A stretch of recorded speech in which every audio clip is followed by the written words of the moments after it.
Hi friends, எல்லாரும் எப்படி இருக்கீங்க? ரொம்ப நாளாச்சு நம்ம வீடியோ போட்டு. இன்னைக்கு நம்ம கார்த்திகை தீப திருநாளுக்கு வந்துட்டு நம்ம வீட்டில் விளக்கு எல்லாம் ரெடி பண்ண போகிறோம். அதை தான் இன்னைக்கு வீடியோவில் பார்க்க போகிறோம். பாப்பா வந்துட்டு பொட்டு வைக்கிறேன் அப்படின்னு சொல்லிட்டு உட்காந்துருக்காங்க.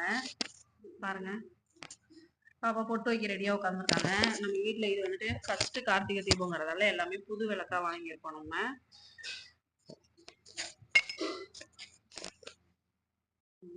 ஃபர்ஸ்ட் மஞ்சள் எடுத்து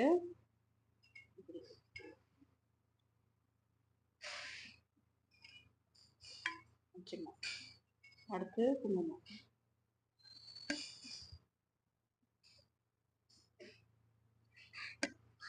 இப்படிதான் வைக்கணும். ஓகேவா? நீங்க வைங்க. இப்ப ஹாய் ஃப்ரெண்ட்ஸ், இன்னைக்கு தீபத்துக்கு விளக்கு